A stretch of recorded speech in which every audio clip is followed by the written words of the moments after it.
পশ্চিমবঙ্গে বিধানসভা নির্বাচনের ঠিক আগেই রাজনৈতিক পরিস্থিতি যেভাবে উত্তাল হয়ে উঠেছে, তেমনি আকাশের দিকে চোখ রাখলেও দেখা যাবে আবহাওয়ার পরিস্থিতিও ঠিক ততটাই উত্তাল।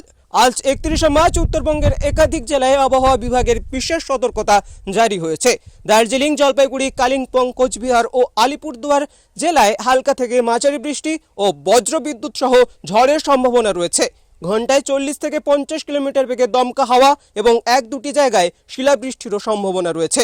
জলপাইগুড়ি, আলিপুরদুয়ার ও দার্জিলিংয়ে 7 থেকে 11 সেন্টিমিটার পর্যন্ত ভারী বৃষ্টিপাতের সম্ভাবনা রয়েছে। মালদা, উত্তর ও দক্ষিণ দিনাজপুরে বজ্রবিদ্যুৎ সহ দমকা হাওয়ার পূর্বাভাস দিয়েছে আবহাওয়া দপ্তর। আগামীকাল 1 এপ্রিল দার্জিলিং, জলপাইগুড়ি, কালিম্পং, কোচবিহার ও আলিপুরদুয়ারে হালকা থেকে মাঝারি বৃষ্টি এবং ঘন্টায় 30 থেকে 40 কিলোমিটার বেগে দমকা হাওয়ার সম্ভাবনা রয়েছে। উত্তরবঙ্গের বাকি জেলাগুলিতেও 1-2টি জায়গায় হালকা বৃষ্টিপাত হতে পারে। 2 এপ্রিল থেকে পরিস্থিতি কিছুটা স্বাভাবিক হবে।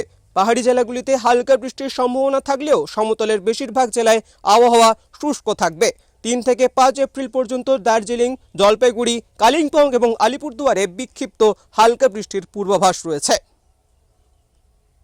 টাইমস নাও খবর ফলো করুন টাইমস নাও খবর।